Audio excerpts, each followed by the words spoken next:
പറുദീസായിൽ വെച്ച് ദൈവം ഒരു രക്ഷകനെ വാഗ്ദാനം ചെയ്തിരുന്നു. മനുഷ്യൻ്റെ പാപത്തിന് പരിഹാരം ചെയ്യാനുള്ള രക്ഷകൻ. ആ രക്ഷകനാണ് നമ്മുടെ ഈശോ.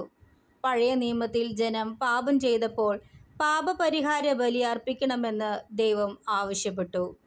ആടുകളുടെയും കാളകളുടെയും രക്തം കൊണ്ടുള്ള ബലികളാണ് പഴയ നിയമ പുരോഹിതന്മാർ അർപ്പിച്ചിരുന്നത്. എന്നാൽ സമയത്തിൻ്റെ പൂർണ്ണതയിൽ വാഗ്ദാനം ചെയ്യപ്പെട്ട നമ്മുടെ രക്ഷകനായ ഈശോ ഭൂമിയിൽ പൂർണ്ണവും കുറ്റമറ്റതുമായ പാപപരിഹാര ബലി അർപ്പിച്ചു. അവിടുന്ന് പാപപരിഹാര ബലിയായി സ്വന്തം ജീവൻ പിതാവിന് സ്വയം അർപ്പിച്ചു. ഗാഗുൽത്തായിലെ കുരിശുമരണത്തിലൂടെയാണ് അവിടുന്ന് തന്നെ ബലിയായി സമർപ്പിച്ചത്. ഈശോയുടെ ഈ പാപപരിഹാര ബലി വഴിയായിട്ടാണ് നമുക്ക് രക്ഷ കൈവന്നത്. കുരിശിലെ ഈ ബലി തന്നെയാണ് പരിശുദ്ധ കുർബാന.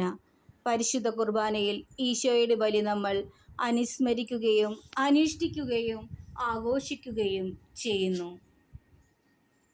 നമുക്ക് പ്രാർത്ഥിക്കാം.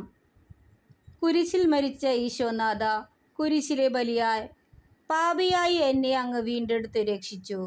അങ്ങയെ ഞാൻ സ്തുതിക്കുന്നു, ആരാധിക്കുന്നു, അങ്ങേക്ക് നന്ദി പറയുന്നു, സ്തോത്രം ചെയ്യുന്നു.